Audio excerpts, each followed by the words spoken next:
Freedom is the ability to scream when you want to scream, be angry when you want to be angry, smile when you want to smile, say what you want, do what you want. And that's a very, very rare commodity in the modern world. That's extremely rare. Once you escape the matrix and you try and find a way to get your wealth outside of the system, then you can exist geographically anywhere. And once you can do that, then laws don't really apply to you. If they made a law in the UK I was unhappy with, I'd just leave. And if they made a law in Romania where I live I'm unhappy with, I would just leave. I don't have to be a law breaker. I don't have to be a criminal. I'll just go somewhere else, right?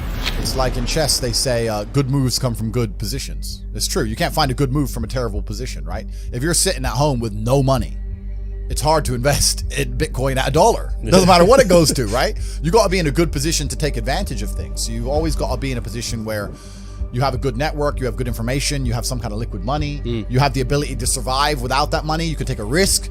Like, it's hard to set yourself up. I'm in a position now where I'm in the NBA. I'm an NBA player. I can never go broke again. So it doesn't matter, right?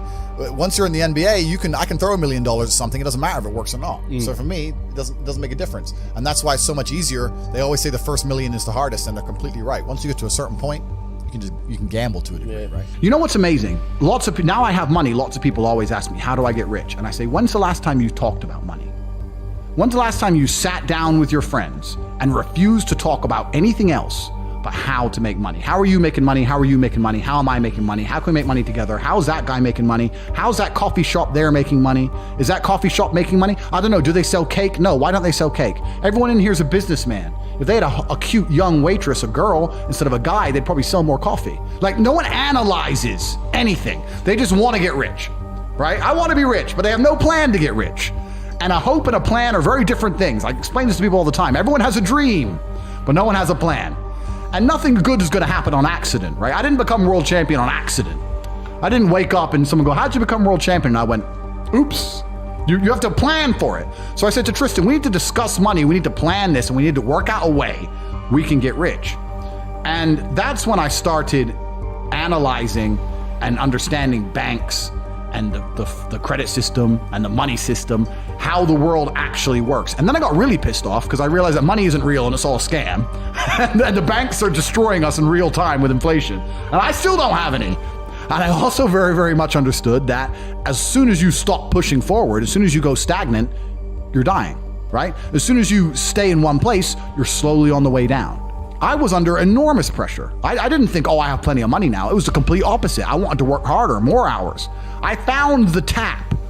Bro, if there was a golden tap that unlimited money, and you had buckets, and you took one bucket of money, would you just take that bucket, or would you run back and get another bucket and run back and run? I couldn't stop. I couldn't sleep. I'd wake up to go piss at 3 a.m, take a piss, and by the time I finished pissing, I'd be like, I've slept 3 hours, that's enough. And wake the chicks up and put them back online. I couldn't get out of my brain because I saw that I'd replaced fighting, which I loved, with this. And this was my chance to escape the matrix. Bro, this has been inside of me since as early as I can remember. I remember walking to sixth form college. I was 16 or 17 with my 4 friends, and a Ferrari burnt past us.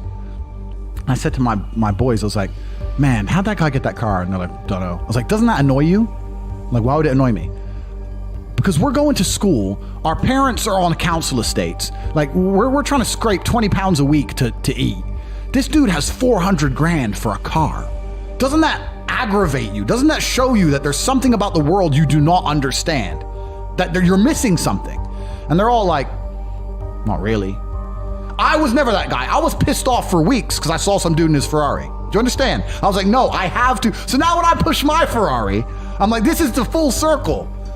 This is the universe giving me what I've always been manifesting. Man, I can tell you stories now that even sound stupid to me. I went to Deauville, France to fight for a world title.